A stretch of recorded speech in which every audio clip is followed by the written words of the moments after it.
Hi, I'm Natalie Brunell. Thanks so much for checking out the Coin Stories podcast, where we get to hear from experts on Bitcoin, investing, financial markets, and the current state of the economy. This podcast does not provide financial advice. It is for educational and entertainment purposes only. This episode wouldn't be possible without my partners. First up, Okcoin. Okcoin is one of the fastest growing and most secure global cryptocurrency exchanges where you can buy and learn about Bitcoin. Okcoin is committed to investing in educational content, funding Bitcoin and Lightning developers, and providing grants to entrepreneurs in the space. Okcoin has contributed more than $1 million to core devs and counting, has one of the most active Lightning nodes, and I also love that you can toggle between Sats mode and BTC in your portfolio. I first heard about Okcoin a few years ago from one of my favorite voices in the Bitcoin space, Saifedean Ammous, and I signed up to start dollar cost averaging. If you want to join me, head to go.okcoin.com/Natalie for $50 in Bitcoin when you sign up. All right, well, CK, I'm so excited to have you on the show because we've been working together for a little bit with Bitcoin Magazine, Bitcoin Inc. So welcome to Coin Stories. Natalie, pleasure to be on the show. We were just chatting before, but I am a huge fan and listener since you pretty much started. So it's an honor to be on here. Well, it's because of Bitcoin Magazine, Bitcoin Conference that I even do this show full time. So I'm grateful to, you and your team because I went to Bitcoin 2021 as a nobody, like a groupie fan, just wanting to talk to people because I loved Bitcoin, wanted to spread the message. And now here I am. I don't know how this happened. So I'm grateful to you guys.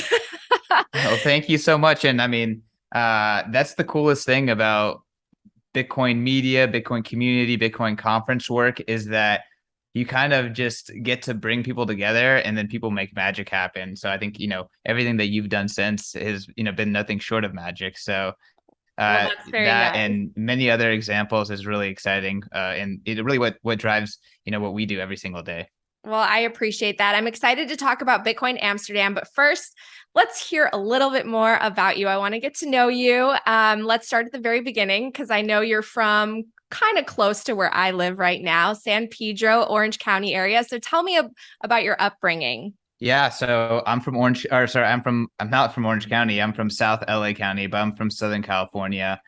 Born and raised, went to college in Orange County, and then after that, went and did software sales. So kind of my upbringing, I was blessed, middle class, from an immigrant family, but relatively well off immigrant family, and I feel like I kind of like learned how to get through life the right way.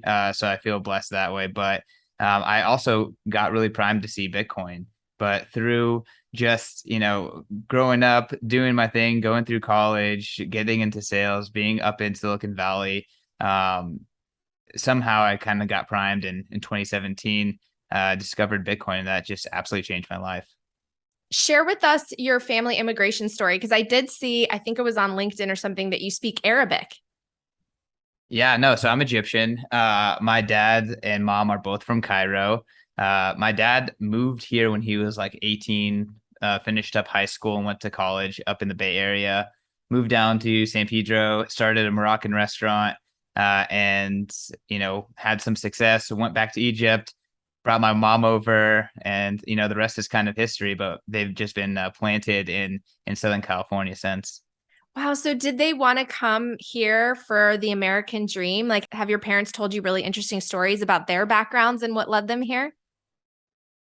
No, it is there. There was like several layers to it, but my dad is actually the youngest of nine, and one of his older brothers was trying to get into medicine and was having a tough time getting into English, like UK based medical schools, and then was having trouble getting into US based medical schools, and eventually got into US based pharmacy. And he moved to San Francisco, and then from there, the younger siblings one by one kind of made their way over to the U.S. My dad was actually part of a more well-off family in Cairo, so it was Oh. really more of just like you see this a lot, but rich people, they'll go get educated in different places, things like that. So it really was just like, hey, we got a son. He's in San Francisco, has a house, building a family there. We have a lot of younger kids. Like, let's get them educated, American schools, things like that.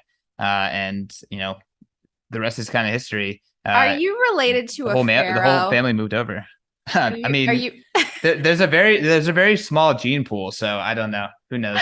You know what's funny? I my favorite thing to study history wise when I was younger, especially when I would go to museums, like when I was little, we would go to the Field Museum in Chicago, was Egyptian history and the mummies. Like loved all of it. I'm still amazed to this day about how the pyramids were built. And yeah, I mean, I've been to Cairo just once, so I can appreciate your background a lot.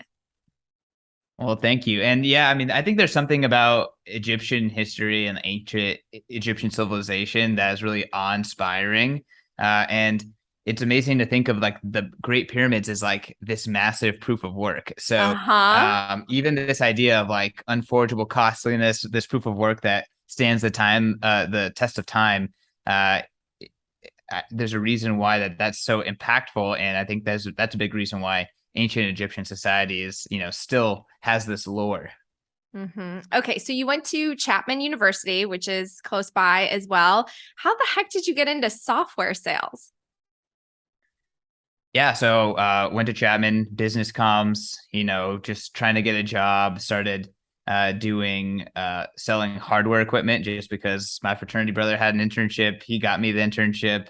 That's what that company did. And, I started just practicing my sales chops pretty much.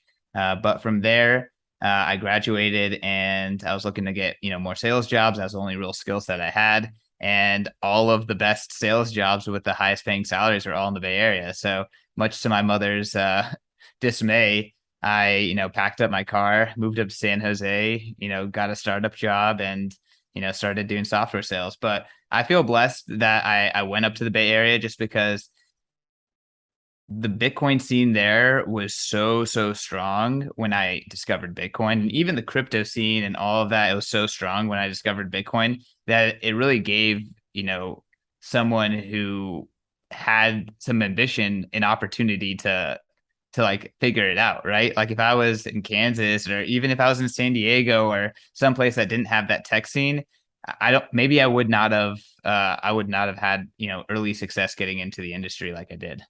What was your goal at the time? What did you go into software sales really wanting in terms of the end of your career? What was the big goal? Make money. Make money. Yeah, be Yeah. successful. Yeah, exactly. It Were was always a means to the end. Yeah. were you always someone who was like, "Oh, I want to get to the level of like a CEO or I want to have a yacht someday. I want this that." Um, so I've always been like really big about personal finance, and I've always wanted like ownership of my time and the ability to kind of control my life beyond like the 9 to 5. My mom's a doctor, so that's a vaunted, sought after career, but at the same time does not control her time, has to, request vacation months in advance, like all this kind of stuff. She's, stuck in her location, all this kind of stuff. So I always wanted to be, my dad was an entrepreneur. I always wanted to be more of an entrepreneur, wanted to, kind of control what I was doing.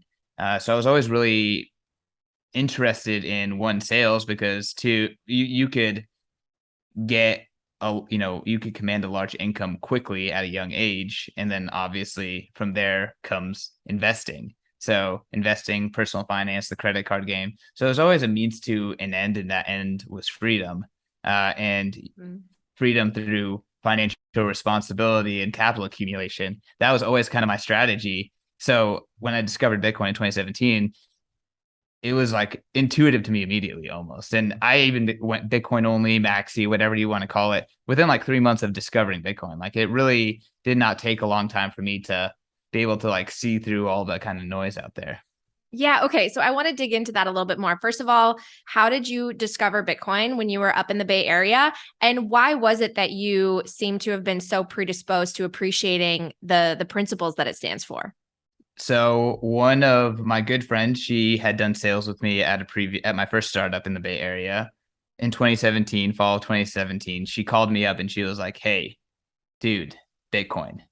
Like this is the best thing ever. You got to get it." And that was all she said. And honestly, I don't even really think that she's that into it anymore. I think she was more of like a casual investor. But from there, I respected her enough that I was like, okay, I'll look into this. And that was the first time I even gave it an ounce of my mental bandwidth. And as soon as I even learned about it, I was like, holy crap, like this is going to change the world. Like this is the substrate for value transfer for humanity. And Like what year was that? that was my conclusion, like within like 3 days of discovering Bitcoin. And wait, sorry, just to cut in real quick. What year? 2017. 2017. Yeah. That Okay. was fall of 2017. Same Yeah, year as yeah. me. Woohoo. No, I'm class of 2017, and actually I'm kind of late. I bought my first Bitcoin after Bitcoin Cash already existed. So I never, some of the OGs got free Bitcoin Cash that they sold for Bitcoin at favorable exchange ratios. I did not get any of that. What was it about Bitcoin for you that you said, oh, this is literally going to change the world? Because back then, when I first learned about it, I'm kicking myself because I wish I would have, picked up more books.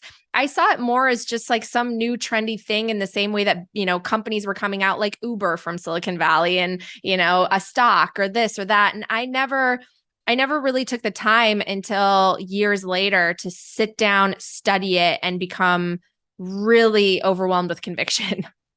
So so you discovered in 2017, when did the conviction hit? Was that 2020 for you? I forget. No, so I bought in early 2017 after hearing about it and not knowing what it was. Like I still had thank goodness I had the risk on mentality to just buy in a little bit. But until I read the Bitcoin standard in 2019, I didn't get it. Like I didn't get it. Then Okay. I'm kicking myself. You just owned Bitcoin. Yeah, but it was a thing. Yeah, no. So for me, like I started looking it up, and the price was surging. So there was all the craziness that was happening. Like this was deep in the ICO mania at the time. So there's lots of content out there, lots of excitement, lots of news stories. So I just started digging into it. And like generally speaking, I'm getting pretty excited about cryptocurrency. And I start to listen to Laura Shin's podcast. I remember I went on a 4-hour drive to Mount Shasta from San Francisco for a wedding, and I was going by myself. My then girlfriend, now wife, she was going to a different wedding, so I was by myself. So I took that opportunity to listen to every single Laura Shin episode she had made at that point at double speed, there all the way there and then all the way back. And at that point, I'd listened to developers talking about Bitcoin. I've listened to the early days of what is now Stacks. Like I was listening to she really had some signal on there. They're talking about crypto and Ethereum and all this kind of stuff. And I kind of came out of that being like, crypto's a really big deal. Bitcoin is the thing. Ethereum might be the thing. And there's these other things too. I just need to get some exposure. I need to keep just engaging with this. So, I bought Bitcoin, I bought Ethereum, I bought Litecoin because that was what was available on Coinbase at the time. And I just kept educating myself. And one thing that I had going for me is I, at this point, had worked for two what I would consider to be really shitty startups. And I know you can go look at my LinkedIn and figure out what those are, but sorry, that's how I feel. But I'm really thankful because both those startups raised funding while I was there. So I made the connection like, you can be a really shitty startup and raise funds. And then from there, I was seeing these token startups, these ICO startups I was very, easily identifying as shitty startups, fundraising orders of magnitude more, like so much more money. And I was like, there's something off here. So I started looking up like, what's wrong with crypto? What's wrong with blockchain? And the only people saying anything like constructive were Bitcoin maximalists. So that's how I kind of like found, oh, okay. So there's not like crypto is not all like fairy tales and unicorns. There's something wrong. Like there's something here, but there's also like some craziness here. There's some scams here. And the only people talking about like being critical of what's happening during this euphoria are Bitcoiners. And then that's when I like started picking up on the signal and started really honing in. And like I said, I'm pretty proud of myself, discovered, Bitcoin probably like what was it? Probably September, October, and then by late November, probably Bitcoin maximalist at that point. So I have a lot of people to thank, but it didn't take that long. Wow, that is incredible. Okay, a few questions to unpack some of what you said. First of all, when you became very excited and thought, okay, Bitcoin's the future, did you put your money where your mouth is in the sense that you put a bunch of money in? Like, are you one of those people that were like, I'm cashing out my 401k and I'm going all in 2017? No, I mean, so at the time I was actually kind of cash poor. One, I'd only graduated from college for a couple of years at that point. So I hadn't accumulated very much capital. But the small amount I had accumulated, I actually gave to my dad, and he's flipping houses. So he was in a house flip. So he let me get in on a house flip, and it turned out to be a good investment, but I just had no cash because of it. So I was like dollar cost averaging, and I was like trading the Litecoin ratio with Bitcoin and stuff like that. Like I was kind of like playing around, but I really didn't have the ability to accumulate that much. I was just kind of DCAing. None of these places had automatic buying either. So I was like manually DCAing. But for me, it was really just as soon as I like lost interest in my work, it became really hard for me to like be at work. And then from there, I didn't necessarily go in with like all my money. I actually went in with all my time because I quit my job at the top with no plan other than I'm just going to figure out how to get into the Bitcoin industry. So while I was always like, hey, I have some cash. Hey, I'm trying to like make sure that I have the ability to, quit my job if I wanted to. I definitely wasn't going all in on Bitcoin. And honestly, I'm thankful because from the time that I got in, Bitcoin went from 5,000 to 20,000. And I quit my job at 20,000. I was feeling really rich, I guess, but I'm really glad I didn't go all in because then I wouldn't have been able to quit my job if I'd just ate all of my value dropping from that kind of December top. Well, I can relate to some of what you said because, yeah, after I read Seyfriedin's book, I was working as a reporter, and I'm like, oh my gosh, like I have to focus all my energy, like outside of work, to learning this because I've clearly not had the proper financial literacy education, and it's a lot to learn. It really is, like to take that time to unpack how our financial system works, how the history of money works, and you just get more and more and more curious. And that's why I started the podcast, because I just wanted to work in the space. But I will say I also left my job when Bitcoin was like shooting up to the moon to 60K. And now it's like at 20,000. And, I've been buying into the highs. And I guess that's that saying, right? You get Bitcoin at the price you deserve. I'm definitely one of those people who was putting in, here and there, bigger chunks, being like, yeah, like it's going to 100 and it's never going to go back down below 50 after that. And whoopsies. So I'll be okay Well, when Bitcoin gets back up, but the wish you I know would have the waited a nice little thing bit. The nice thing, Natalie, is that you have the ability to continue generating income. The tough thing is when people who like are retired or who don't have the cash flow or have high expenses, like they're putting themselves in that situation. But I've been on this kind of rant recently that I've been getting on a lot of podcasts because I'm like, one, I'm trying to be bullish for Bitcoiners because I think that this is a tough time in Bitcoin and people, are going through some hard times, especially who bought, entered at the top, if you will. Uh, but two, if you're bullish enough on Bitcoin, you realize that you actually don't need to take that much risk. Because, what's infinity divided by 21 million? It's a lot, and then we think that Bitcoin actually makes the world a better place. We think that Bitcoin makes the world more productive because we see all the areas where the fiat system is actually holding humanity back, right? So that means if Bitcoin works, if we get to hyperbitcoinization, Bitcoin's actually making infinity bigger. So not only is like today's infinity divided by 21 million a big, big number, like ridiculous, like we're talking about dollar to sat ratio type situation, but also Bitcoin's a better system. We should create more value. Like I'm fundamentally bullish on humans, right? I think we're going to make more value in the future with Bitcoin. So infinity should get bigger too. That is So so, we should so get bullish. hey, I'm very, very bullish. I want to ask you about Bitcoin maximalism because I feel like there are a lot of conversations about it right now online, whether, Bitcoin maxis are too toxic, what about, some of the other projects in crypto, which we're obviously seeing some very obvious scams, not only in the platforms and these yield producing companies, but also with just some of the tokens, Solana getting hacked and people losing a bunch of money. Yet again, people losing a bunch of money on Luna. Can you talk to me about your thoughts on sort of maximalism and also the idea of toxic maximalism where people are canceled or attacked?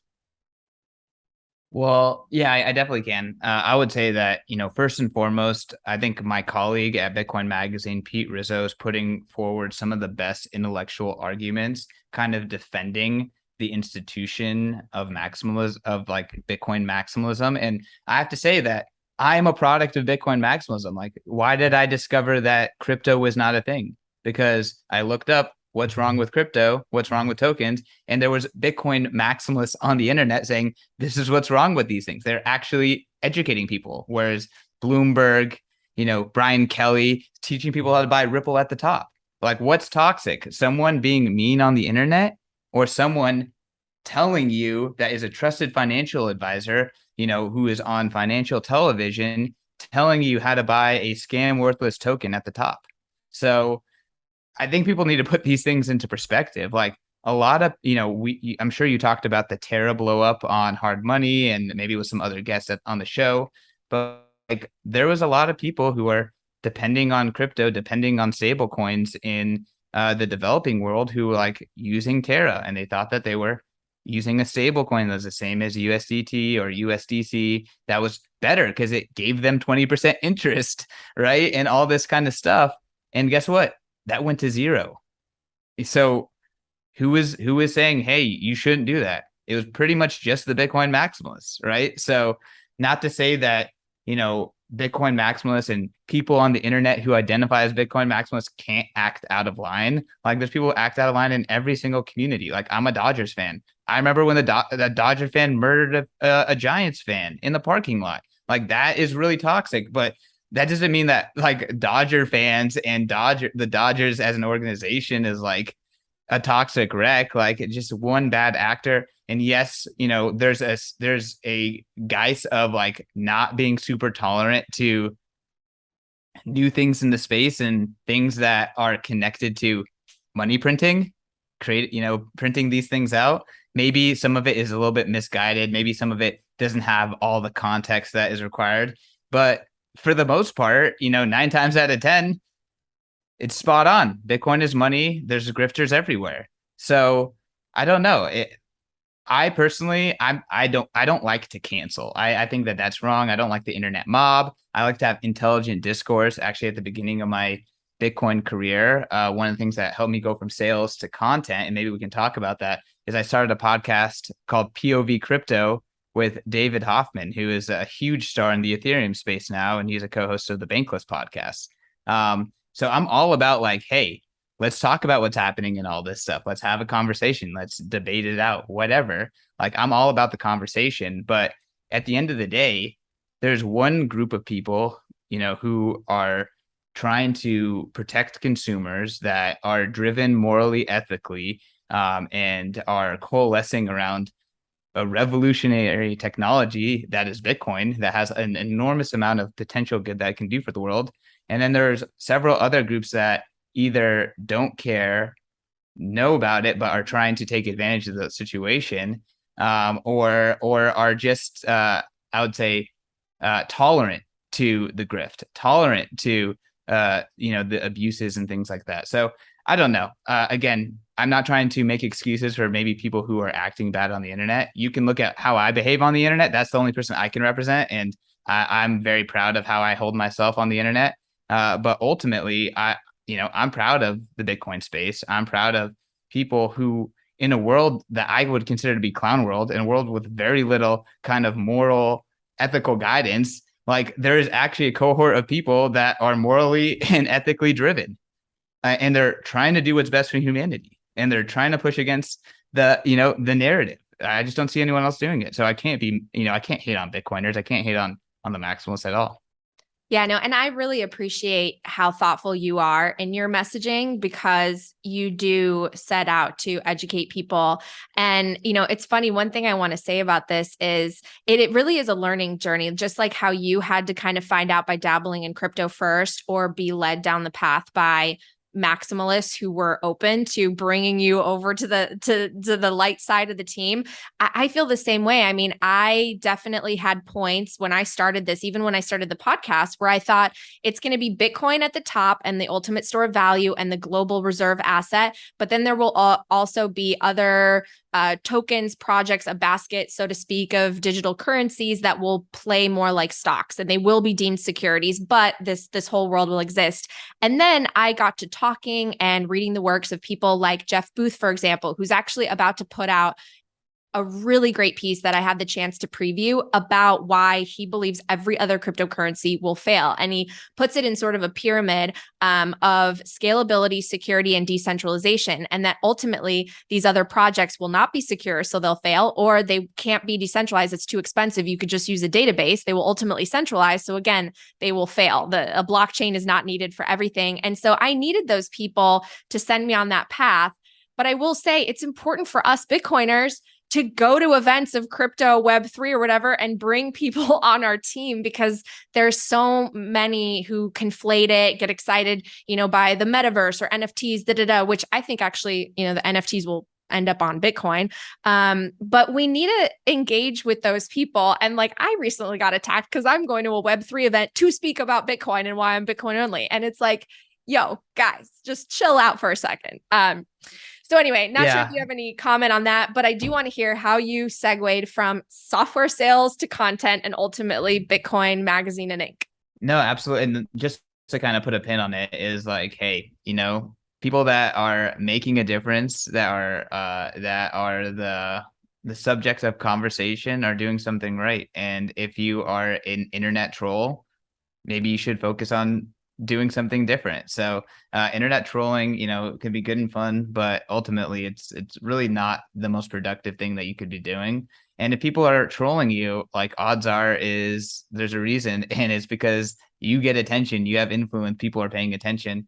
And I think ultimately, like, if us as Bitcoiners, if we're going to convince other people that they need to, be a part of this movement, first and foremost, it's not a choice. Everyone will move into Bitcoin because it's economically advantageous to do so. Like, it's straight logic.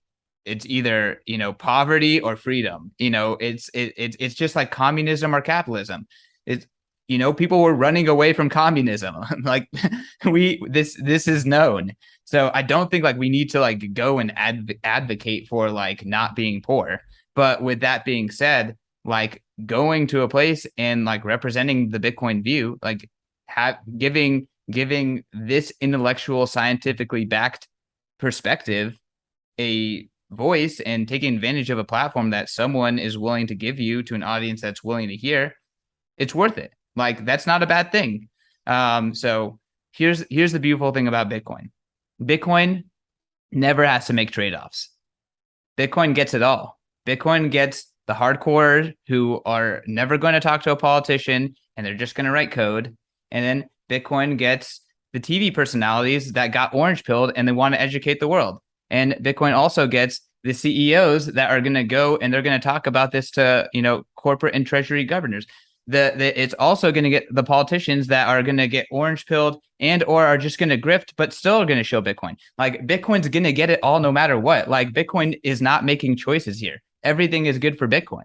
So if you just accept that and internalize it, I think you can just chill. Like, everything is good for Bitcoin. And not to say like you shouldn't like try to like defend Bitcoin or call out, someone who is like attacking the network in the real way. SegWit2x was a good example of that. Like, we know what attacks on Bitcoin are, but like going to a conference that, has brands that you don't like, and then talking about Bitcoin, like, that's not an attack on Bitcoin. Like, Bitcoin doesn't need you to protect it.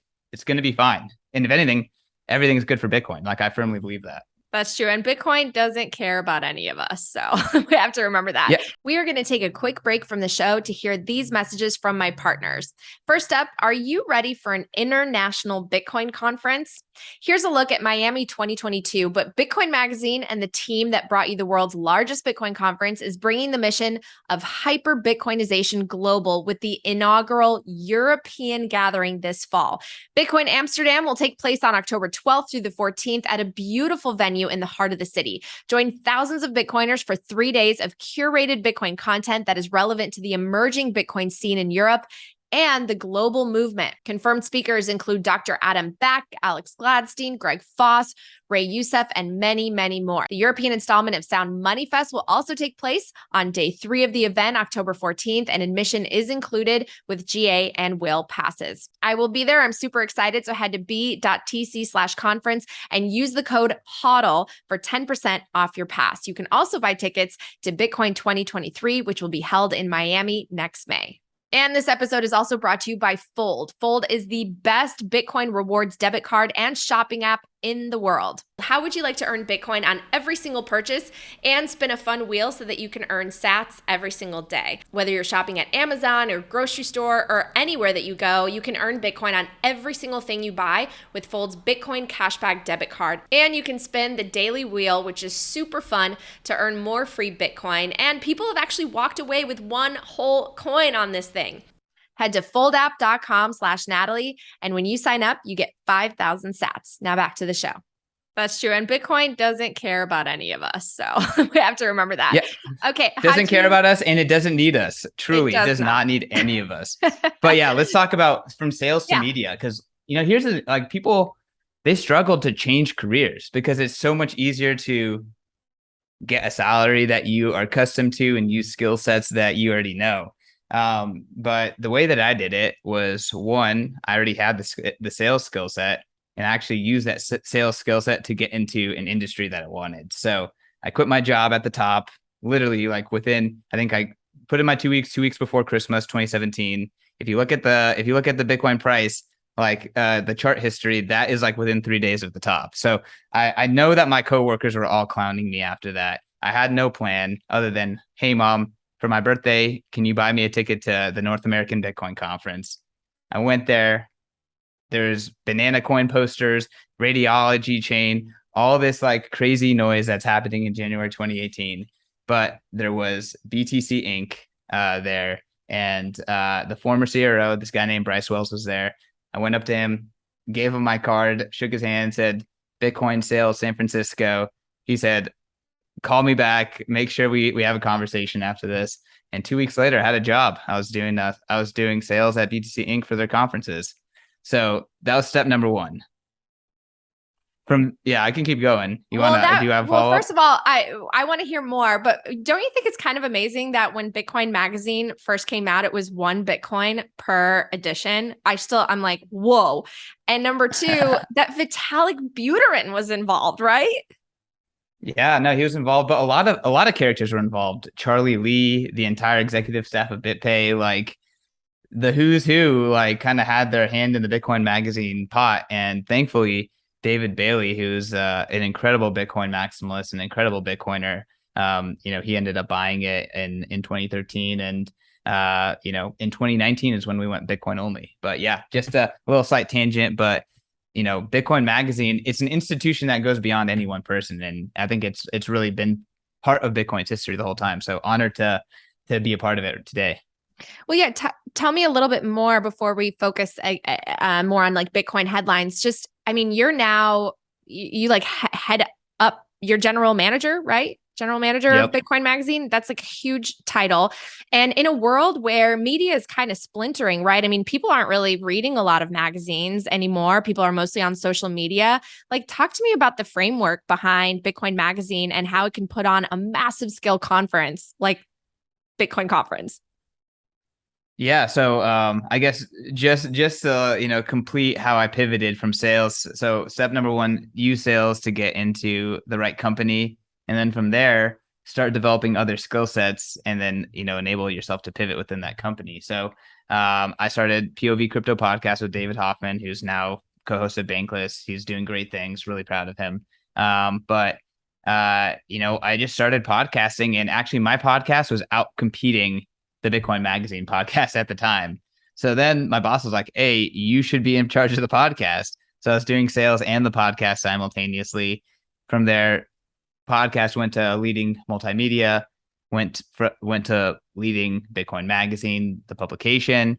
And then now it's, because I've been involved with the conference and Bitcoin Magazine, I'm a great person to be a general manager. So pivot that into being a general manager. So I've learned a lot the whole way, hired 70 plus people, fired some, which has been a life experience, learned, learned how to onboard, learned how to offboard, learned how to create out institutional processes, learned how to present, like how to do internal comms, like how to run meetings, like all this kind of craziness that you just learn it on the go. But yeah, I mean, that's how you pivot it, is just, just align yourself with where you need to be, maybe use that skill set, make sacrifices, and just learn on the job. But yeah, becoming general manager, it just happened to be like, I've been at this company for 4 years. I've done most of the jobs. We're a startup, so people wear a lot of hats. Thankfully, we're growing up these days. We've been able to pull off a couple multi-million-dollar events. But yeah, as media is changing, I really see ourselves as a modern media company. Mm-hmm. We touch so many different areas, right? So we have podcasts, we have a YouTube show. We have a growing YouTube channel, which you actually helped us bootstrap in the early days of that channel. We have a huge conference, which, it's pretty much its own business in of itself, but obviously it really feeds into Bitcoin Magazine. Well, we have a print magazine, we have a paid newsletter subscription. We're doing daily news every single day. Obviously, we maintain a huge Twitter channel. So, in terms of like being native to what is happening in media today, like the only thing we're short is, doing broadcast television itself. But, I think that we kind of run the spectrum, and we're really hitting on many different layers of media, which makes us pretty robust as a media business. Yeah, no, it's incredible. And don't worry, Hard Money will be on broadcast soon. So with the conferences, I'm just kind of curious because I went to the 2021 one. That was my first. And I mean, I thought the scale of that was huge. And then 2022 came around and Bitcoin's price is still chopping along around the 30 range. And it was like, boom, even bigger. Like it felt like it was twice as big as the 2021 conference that I was already. Twice as big. Yeah, it was. I mean, how the heck? That must have cost, first of all, maybe you can't even talk about it, but like tens of millions, or maybe David Bailey put out a tweet, like tens of millions of dollars to put on, right? I mean, how is that possible? So the way I like to characterize it is this event is the physical instantiation of the Bitcoin industry.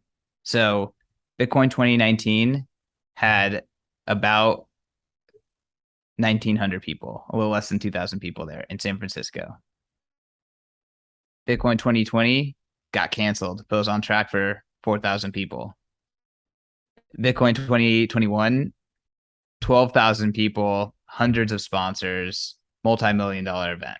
Bitcoin 2019 was barely $1 million event, multi-million-dollar event. And then Bitcoin 2022, 25,000 people, double the size, tens of $1 million event, one of the biggest events in America. So we, obviously we facilitated that, but the only way that's made possible is via the growth of the Bitcoin industry. Like it's made possible because there are now 2 years later, 25,000 people that are willing to spend anywhere from $250 to $10,000, $15,000 to be at a Bitcoin conference. Like that did not exist in 2019. I'm telling you, I was selling booths, multiple millions of dollars for booths at a Bitcoin conference was not available. Like that budget didn't exist anywhere. You could not find it. So like Bitcoin and that Bitcoin industry has gone through staggering amounts of real growth, even as the price has like been doing this. Like it's hard not to believe in Hyperbitcoinization when you see Bitcoin 2019 and what I went through to hustle that thing to, what Bitcoin 2022 was. So, and honestly, Bitcoin 2023 sales and Bitcoin Amsterdam sales coming in, there's more than 280 days until Bitcoin 2022. So the sales that have come in so far are several Bitcoin 2019s. Like, so like despite the price action, the industry is still expanding. It's honestly insane. And again, we are just facilitating bringing people together. This is actually the industry that's growing, and that's why it's been able to grow so much. No, it's pretty incredible. Because when I was a reporter, the only conference I ever went to was IRE, which is Investigative Reporters and Editors. And it was tiny. You could probably imagine like a couple investigative reporters from around the country gathering and just talking about how they exposed whatever they exposed in their local market. And I was like, this is like okay, this is fun. Then I went to a Bitcoin conference and now I attend so many. It's like I never thought I would be excited about a work or financial investing conference, but Bitcoin makes it so fun. And so that being said, tell us about Amsterdam 2022.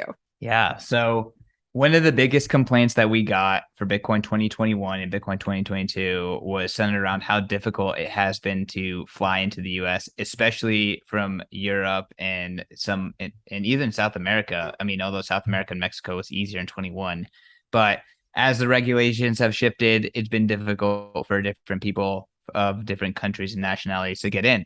And that really prevented people from being a part of the Bitcoin conference and experiencing what we're doing. So at Bitcoin 22, we had several strategic meetings with Bitcoiners in the Netherlands who had a big dream of having a Bitcoin conference every single year in the Netherlands and bringing what we're doing to Europe. So David Bailey is very passionate about the Netherlands. He thinks it's one of the and about Amsterdam and specifically, he thinks it's one of the coolest cities in the world. He loves the vibe there. He travels there for leisure all the time.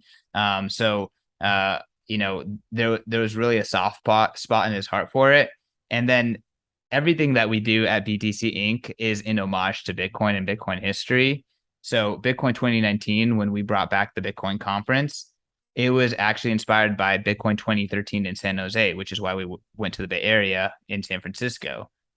There was a Bitcoin conference, the first one in Europe, Bitcoin Amsterdam 2014, that happened the very next year. So I think it's very fitting that our first European conference happens in Amsterdam. The first place a European conference happened in Bitcoin's history. So that's kind of how it got going.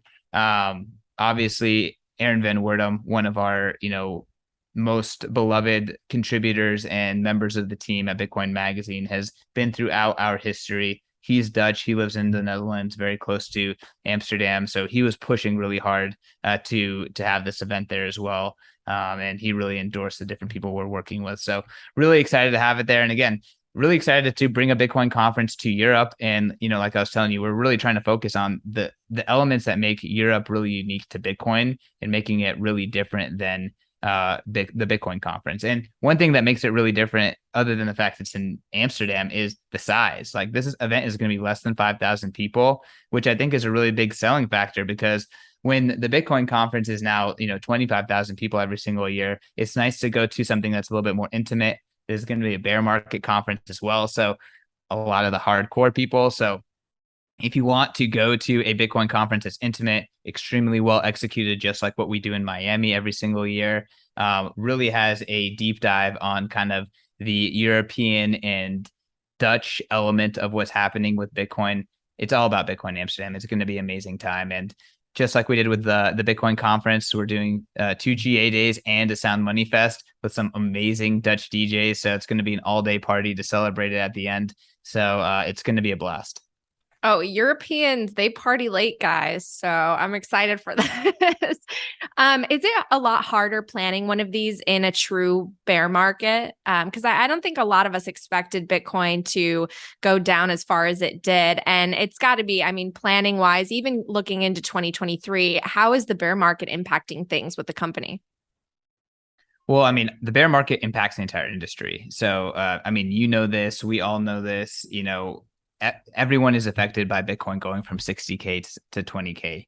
But with that being said, it's hard not to be optimistic, because I was there in 2018. Like I knew how hard it was to make sales back then. And that was another bear market. Like we've grown up in the bear market, if you will. So seeing it now, it's like Bitcoin's growing, guys. Like this thing is so even in a bear market, like it's easier. And obviously Bitcoin Magazine has grown up a lot, and our business is a lot more, well-oiled and effective and efficient, and we have a lot more experience. Now we have several people who've done every single Bitcoin conference that we've done that we've returned. So that experience is really valuable. But at the same time, like I can't help but just, get optimistic. Is like, is this the worst that you can give us? Is this all you got? You calling this a bear market? So, obviously, if the industry can survive these bear markets every single year, what doesn't kill you makes it stronger. And what doesn't kill the Bitcoin industry, obviously, is not going to kill Bitcoin. So I think it's really exciting. Yeah, no, I agree. And I will say, I predict that either Amsterdam conference or depending on what happens with the Fed and macro, or next Miami will be the last conference before Bitcoin's 100. Don't you? Hey, we've been saying 100K by conference day for a while around these parts, so I don't want to jinx it this time around. But I mean, it's about time, Natalie. Like, Yeah. I'm on record saying hyper-Bitcoinization happens this decade. It's going to happen faster than people think. People always overestimate what they can get done in a year and underestimate what they can get done in 10 years. Well, guess what? People really overestimate what Bitcoin can do in a year, and they really underestimate what Bitcoin can do in 10 years. So I'm really optimistic that Bitcoin reaches like that globally strategic macro asset level very, very quickly. And then from there, it's just downhill. So Bitcoin is better money. It's going to outcompete. All it needs is to get that liquidity to liquidity parity with some of these other macro assets. And then, off with the races. And when people are like, will governments use it? Will institutions use it? Well, what government and what institution doesn't use email, doesn't have a website, doesn't have online banking? Like none of these institutions exist without these things. Guess what? Because they would not be able to compete without them. So Bitcoin is going to win because it gives the people who use it, the people who adopt it, a strategic competitive advantage in the marketplace. It's not about likes or who is nice to each other or what any of this other stuff. It's about what works, and Bitcoin is money that works. And guess what? Fiat does not work. That's why there's so much issues with the planet right now with societies. Fiat doesn't work, and we're reaping, the consequences of fiat not working right now. Yeah, well, I want to talk to you a little bit more about hyper Bitcoinization because I saw the episode that you did on what Bitcoin did about that. And just given the macro environment right now with things so choppy, so volatile, the Fed is stuck between a rock and a hard place because inflation is still so high, but there's so much debt in the system. They can't raise rates without creating a massive crisis. So anything, I mean, maybe you can summarize your take, or like if anything has changed since you did that interview. How do we get to hyper Bitcoinization in a way that is peaceful? Because right now the world feels like we're on the edge of, I don't know, World War III at any point, right? I feel like there's so much frustration, angst, headlines every other day with wars breaking out in different places. Like, what's going to get us there peacefully? Well, I would like to start off by saying fiat did this. So since 1971, this is the consequences of fiat, and the culmination of decision after decision after decision. So fiat is why we're in this mess, right? Bitcoin is the life draft. No one is guaranteeing it's going to be peaceful. No one's guaranteeing it's going to be safe, but fiat did that. Without Bitcoin, it's going to be worse. So I think all that people can do really, I mean, it's easy to be a fearmonger. I don't want to be a doom and gloomer, but ultimately we are in big fiat problems. We have big fiat problems. Bitcoin is a potential solution, but I do think that Bitcoiners need to be careful because this idea, like, what can we do to make sure it's peaceful? What can make sure it's not going to be rocky? Like, take care of yourself. Like, make sure you have enough cash. Like, maybe make sure you have enough passports. Be real about the jurisdiction that you're living in right now and decide, like, is this the best place for me to be if things do get dicey? So I don't know. I can't guarantee you like we can do anything to make it smooth. So There was do you nothing think to it will make get World War dicey? II. There's nothing to make the end result of World War One smooth. There was no way to get from World War One to today without World War II. Like that was coming. That had to be resolved. So I don't know. I mean, do you think things will get dicey to the point that I've talked to some Bitcoiners who genuinely think that at some point in this transition to a new system, that our lives could be at risk. Like people have to protect themselves because people who have Bitcoin will be targeted in some way. And that's kind of like, I don't talk about this too much on my podcast, but I mean, some people genuinely think that you need to prepare for that kind of worst case scenario. Well, I mean, if anyone that has wealth could be targeted in a world where civilities break down. So I don't think it's just Bitcoiners, but I think Bitcoiners should plan to be wealthy and should be prepared for the potential implications of that. But yeah, I really do think that we are going through some major changes, right? These fourth turning type changes. The world is always a better place on the other end of it. Bitcoin's going to make the infinity bigger. It's a better system, but we need to transition. And like the vested interests, they never go easily. And like the existing, entrenched whatever, like it's not going to shake off, without a fight. So I don't know what that fight looks like. It might be whatever, it might not affect some of us. My host, I do a podcast called Fed Watch on Bitcoin Magazine. It's a macro podcast. Really great co-host. His name's Ansel Lindner. I'm truly dumb, and he is quite the analyst. But he thinks the U.S. is probably going to be, comparatively fine, and maybe even Mexico and Canada comparatively fine. But he could see, in Asia, in China, and in some of these areas, they might not be as fine. Maybe even Europe might have a really tough time. Who knows? So I think that there's going to be tough times globally. I don't know exactly where the tough times are going to like manifest or if it's going to be everywhere. But I just know that there is a light at the end of the tunnel. These are fiat problems. Bitcoin is, it's like Bitcoin's not causing these problems because now Bitcoin's here to compete. Like Bitcoin is here to, as a life raft, it's here to be a new, clean, virgining system. It's the new hope. It's that land on the other side of the ocean to escape to. Whereas like this other system, as it crumbles, there's gonna be some victims of that collapse. Do you see any risks to Bitcoin? I've stated publicly multiple times, I think Bitcoin's binary. So I really do think that either Bitcoin's incentives work. If Bitcoin's incentives work, it'll continue to exist and it will continue to outcompete every other money and every other store of value, and will ultimately become the substrate in which the world uses for value, the metric system for money. Or the other scenario is Bitcoin's incentives don't work. The game theory breaks down and it dies. It goes to zero.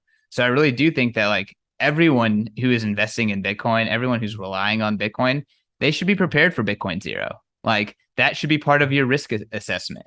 So if Bitcoin goes to zero, like, are you going to be caught with, flat-footed, or are you going to have some contingency? Are you going to have some gold bullets, whatever is entail, whatever is needed, fiat even, right? So I don't think that, Bitcoiners should be overly confident. I don't, I do think that the most likely scenario is that Bitcoin wins, but I think that the least likely scenario is that Bitcoin is just another asset. That's the least likely scenario for me. For me, it's like Bitcoin is everything, infinity divided by 21 million, or it's irrelevant. Like no one uses it, no one cares. The fees go to zero, the blood subsidy goes to zero. No one minds it. Who cares? Move on with your life. I don't think that there's a world where we're like, and even in the world where we're like, Bitcoin has some existential crisis and the community saves it, I would say that's a Bitcoin success scenario where the incentives worked, the game theory worked. So like, we're talking about like these scenarios where altcoiners will say, hey, Bitcoin's incentives don't work. That's why you should buy my thing. Well, if Bitcoin's incentives don't work, yeah, you're right. Bitcoin's not going to work. But if Bitcoin's incentives do work, and I think that they will, like the hyperbitcoinization is very, very likely. You've gotten me thinking, and I need to explore some of these questions that you're sparking in me, because that's interesting. I didn't see it necessarily as a zero sum game, because kind of like how Michael Saylor has come out before that, where he sees a world where it's Bitcoin, but also a digital dollar. and the digital dollar, like the other currencies, will collapse into the dollar. The dollar will be digital in the form of, stable coins that we can actually trust, because I think there are a lot of questions surrounding collateral in that space right now.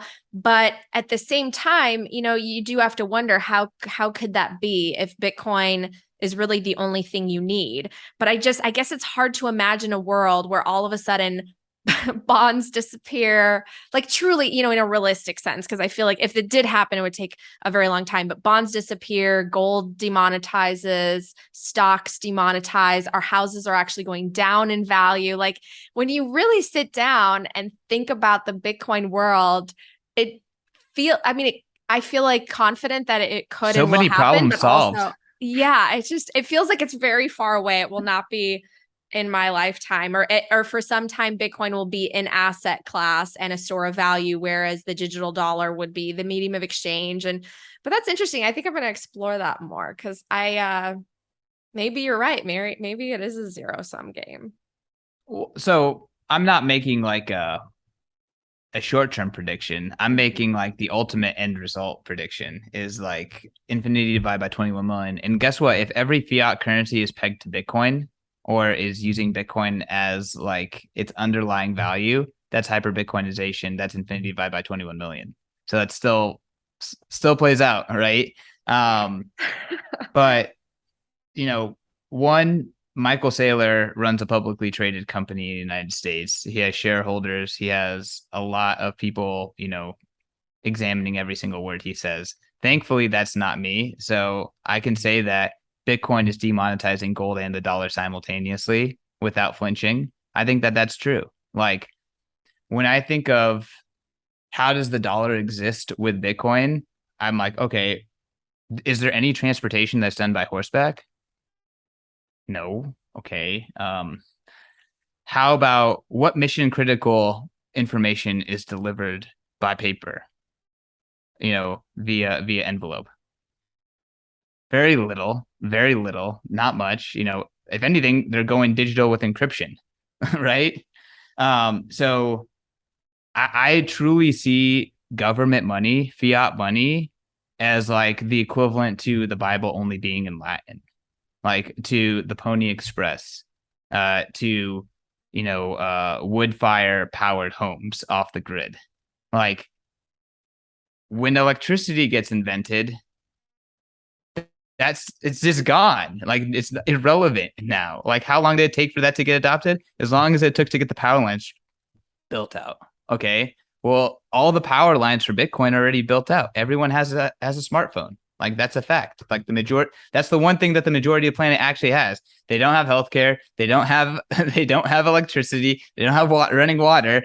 They don't have good fiat money, but they have a cell phone. Well, that's all you need for Bitcoin. So the power lines are built. Again, like when I just like think of like Bitcoin is just this massive step upgrade on the way we were doing things. Like how can the old way compete? Like it's uncompetitive compared to the new way. Yeah, no, you make really good points. It will be a very interesting collision of, regimes that want to control and centralize everything and remain in power and have central bank digital currencies, and a huge portion of the population that feels dependent now on the state because of the crappy systems we've invested through fiat. And then these Bitcoiners that are out planting this fertile garden saying come outside, like a new world can be built. And those worlds colliding will be a fascinating historic experience for us, I think. But no, all right, totally. To wrap up, what are you just like watching? What are you most curious about? What's your big question with the crazy times we're in right now? What are your final, takeaways? Well, I think that there's two things I'm really watching. One is what's the Fed doing? That is always important because there's two things that are kind of being hashed out right now. Like you said, the Fed is probably in one of the worst positions that the Fed has ever been before. It is truly in this unprecedented rock and a hard place, right? And we're going to find out how much people even believe that they're doing anything. Like, that's really what we're about to find out is like, do people even believe in the Fed anymore? So it's like, it's not like what are they going to do? Is like, what are they going to do? And are people going to believe it? Are people going to react to it? And then how long is that going to like last?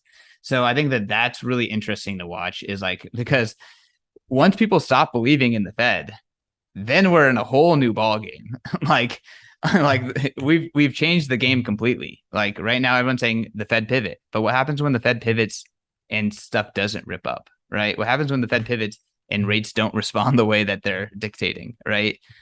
So I think that that is very, very interesting, and we might see some sort of divergence soon. And then the other thing is internally looking at Bitcoiners. You know, you brought up this idea of Bitcoin maximalism. I think that Bitcoiners are having, as that we often do during bear markets, are having a little bit of an internal, um, evaluation of what's happening. You know, we're re-examining the narratives, we're re-examining what we're here for, we're re-examining what's maximalism, all of these things, and I think we're coming up with the new narratives. We're coming up with the new angles that are going to continue to push Bitcoin forward. So ultimately, I'm watching Bitcoiners. I think this is pivotal for our kind of like, this crowdsourced hive mind that is really, coalescing on what's going to push Bitcoin for like that next step forward.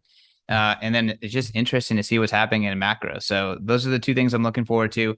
Bitcoin Amsterdam is coming up in less than 70 days. So get your tickets. I won't show my promo code because I know that promo code HODL is the one that you should use to save 10% off. That's Natalie's code.